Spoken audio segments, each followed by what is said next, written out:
Alan Joyce, what are you doing to get Qantas rolling again? And we're working with the authorities to see if we can put on some extra services to both Frankfurt and London, subject to slots. And we're hopeful that we'll be able to do some of those over the next week or so. How many passengers are affected? How many in the backlog? There's 15,500 passengers that have been disrupted as a consequence of the last 5 days. We had 2,000 passengers that were in hotel rooms, mainly in Asia, that Qantas was paying for out of its own pocket over the last 5 days. Most of those 2,000 passengers will travel tonight.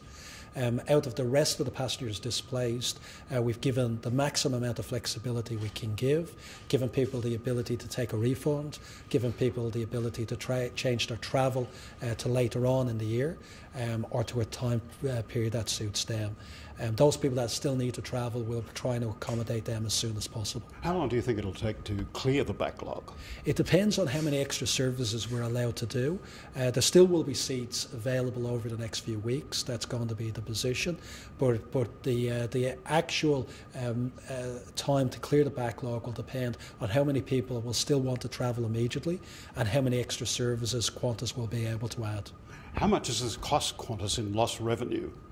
The PBT impact to Qantas is between $1.5 and $2 million a day. We have half of that is being with passenger expenses. Over 700,000 is being spent each day on passenger accommodation, meals and telephone calls. We believe that's very important that we make that investment.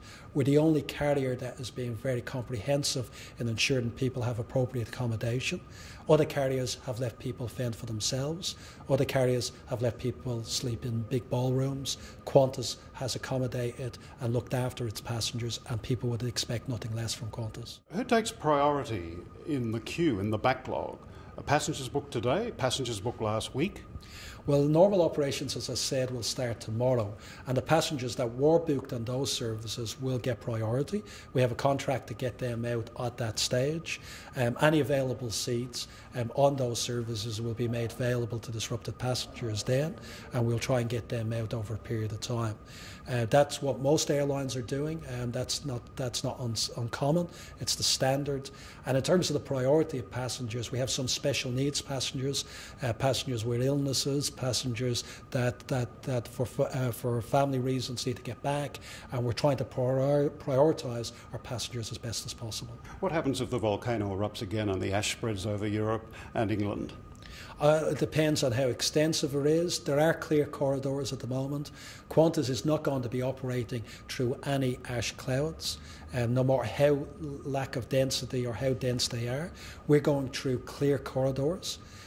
We will only operate through that clear corridors. So as long as they are maintained, we'll continue our operations. But we believe the volcano is settling.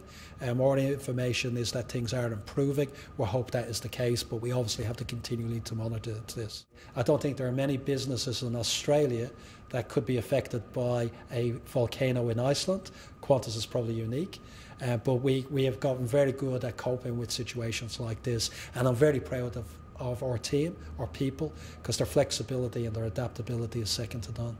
Alan Joyce, thank you. Thank you very much.